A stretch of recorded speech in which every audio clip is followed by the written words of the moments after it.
Hello everyone, আমি শ্রাবণী। আমার একটি নতুন ব্লগে আপনাদের অনেক অনেক স্বাগত জানাই।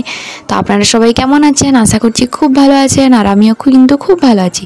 তো আজকে আমি আপনাদের সাথে অনেকগুলো সবজি দিয়ে শেয়ার করব খিচুড়ি রেসিপি। তো আপনারা পুরো ভিডিওটি শেষ পর্যন্ত দেখুন।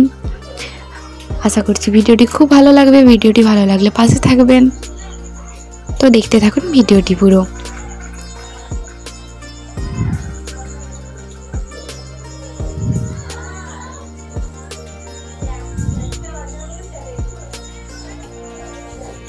তো আমি এখানে খিচুড়ি বানানোর জন্য একদম টাটকা সবজি নিয়ে নেব।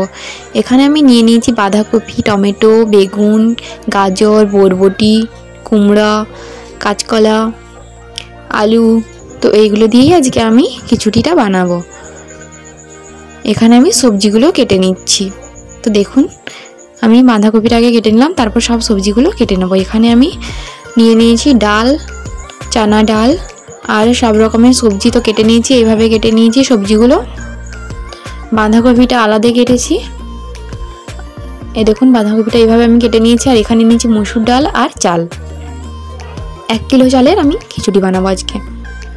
তো আপনারা পুরো ভিডিওটি দেখুন শেষ পর্যন্ত। এখানে ফার্স্টে চালটা ভালো করে ধুয়ে নেব।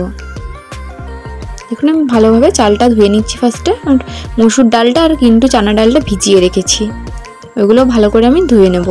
এখানে আমি হাঁড়ি চাপিয়ে দিয়েছি গ্যাসে। তো বড় হাঁড়িতে চাপিয়ে দিয়েছি একটা।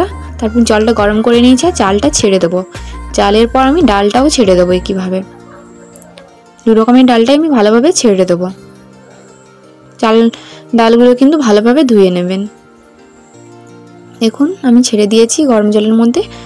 এরপর আমি একটু নেড়ে নিয়ে ঢাকা দিয়ে রেখে দেবো। একটু নুন দিয়ে দেবো আগে, আর ভালোভাবে সেদ্ধ হয়ে যাবে তার জন্য। এখানে আমি রেখে দিয়েছি নুন দিয়ে, ভালোভাবে ঢাকা দিয়ে দেবো। এরপর তারপর দেখুন, ঢাকা খুলে আমি ফুটেছে কিন্তু দেখে নিচ্ছি, ফুটে গেছে। এরপর আমি অর্ধেক সিদ্ধ হওয়ার পর সবজিগুলো দিয়ে দিলাম। সব সবজিগুলো একসাথে দিয়ে দেবো। আমি কিন্তু একটু সিদ্ধ করে নেবো, তারপরেই দেবো। আগে কিন্তু সবজিগুলো দেবো না, হলে সবজিগুলো কিন্তু সেদ্ধ হয়ে যাবে আর চাল আর ডালটা ভালোভাবে সেদ্ধ হবে না। এখানে আমি সবজিগুলো দিয়ে দিলাম। তারপরে সবজিগুলো একটু সেদ্ধ হওয়ার পর আমি এখানে হলুদ দিয়ে দেবো।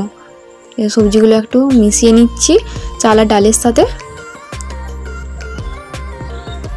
জলটা কিন্তু আমি বেশিই রেখেছি, না হলে কিন্তু নিচে লেগে যেতে পারে।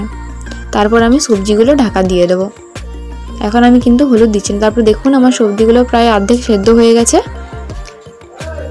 ফুটে উঠেছে। এরপর আমি 1 চামচের মতো হলুদ দিয়ে দিলাম। 1 চামচ হলুদে যদি না হয় তাহলে আরেকটু হলুদ কিন্তু অ্যাড করবেন। দেখুন, আমি আরেকটু হলুদ দিয়ে দিচ্ছি, যাতে হলুদটা একটু দেখায়। খিচুড়িতে একটু হলুদ হলুদ না হলে কিন্তু সাদা সাদা খিচুড়ি ভালো লাগে না খেতে।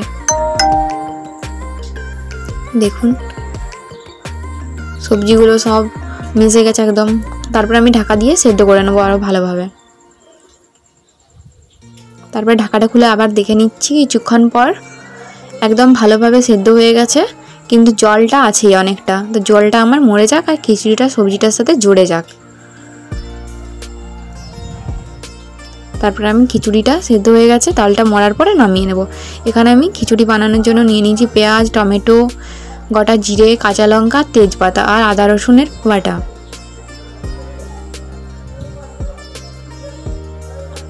দেখুন, এখানে আমি খিচুড়িটা নামিয়ে নিয়েছি, একদম সেদ্ধ হয়ে গেছে আর মিশে গেছে সব সবজিগুলো একসাথে। মূলো হলেও কিন্তু ভালো হতো, কিন্তু আমার কাছে মূলো ছিল না। ঘরে যা সবজি ছিল সেগুলো দিয়ে বানিয়েছি। তো এখানে দেখুন, তেল কড়াইয়ে দিয়ে দিয়েছি। তেলটা গরম হয়ে গেছে, গোটা জিরে ও তেজপাতাটা দিয়ে দিলাম। তারপর এখানে আমি পেঁয়াজ কুচিগুলো দিয়ে দেবো। আপনারা কিন্তু চাইলে সেদ্ধ করেও খিচুড়ি বানাতে পারেন, একসাথেই সব কিছু দিয়ে দিতে পারেন। ওটা কিন্তু আরও বেশি ভালো লাগে খেতে। কিন্তু আজকে আমি গট করেই বানাচ্ছি, মশলা করব তারপরেই কিন্তু খিচুড়িটা বানাবো। তো এখানে দেখুন, পেঁয়াজটা ভেজে নিচ্ছি ভালোভাবে। পেঁয়াজটা আমার ভাজা হয়ে গেছে। তারপরে আমি আদা রসুনের বাটাটা দিয়ে দিলাম। আদা রসুনের সাথে পেঁয়াজটা ভালোভাবে ভেজে নেব আমি।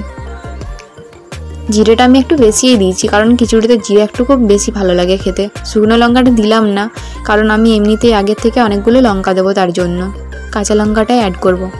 আর শুকনো লঙ্কার গুঁড়ো দেবো, তার জন্য দিলাম না। এখানে টমেটো আর কাঁচা লঙ্কাটা আমি দিয়ে দিলাম। তারপরে মশলাটা এগুলোর সাথে আমি ভালোভাবে ভেজে নেব।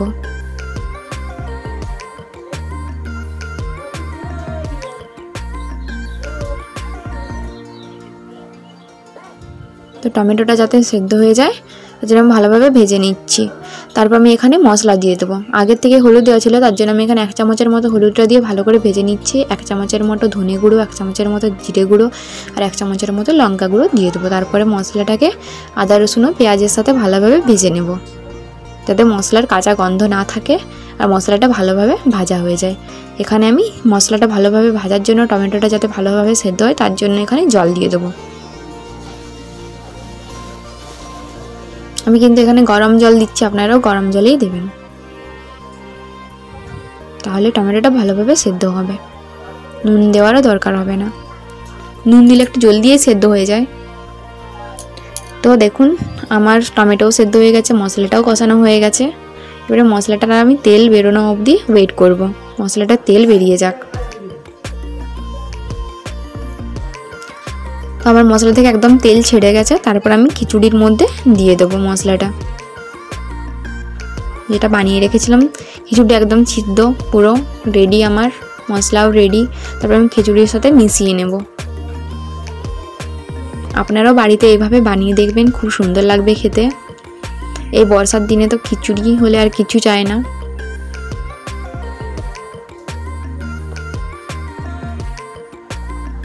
দেখুন বন্ধুরা, আমি খিচুড়ির সাথে মশলা একদম মিশিয়ে নিয়েছি।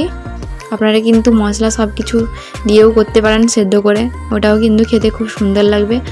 আমি এখন ঘি দিচ্ছি না, অনেক কেউ ঘিও দিয়ে দেয় এখন, কিন্তু আমি এখন ঘি দিচ্ছি না, খাবার টাইমে আমি ঘি দিয়ে দেবো। তো আপনাদের ভিডিওটি কেমন লাগলো জানাবেন অবশ্যই কমেন্ট করে। ভিডিওটি ভালো লাগলে লাইক, কমেন্ট, শেয়ার আর সাবস্ক্রাইব করতে একদম ভুলবেন না। দেখা হচ্ছে নেক্সট ভিডিওতে, ততক্ষণের জন্য বাই বাই, টাটা। সবাই ভালো থাকবেন, সুস্থ থাকবেন। আর ভিডিওটি কেমন লাগলো কিন্তু অবশ্যই আমাকে জানাবেন। তো এই বর্ষার দিনে গরম গরম খিচুড়ি হলে আর বেগুনি হলে আর কিচ্ছু চাই না। তো আমি এখানে খিচুড়িটি বেগুনি আর পেঁয়াজ পকোড়ার সাথে সার্ভ করে নিচ্ছি। আপনারাও এইভাবে বাড়িতে বানিয়ে খাবেন, দেখবেন খুব সুন্দর লাগবে খেতে।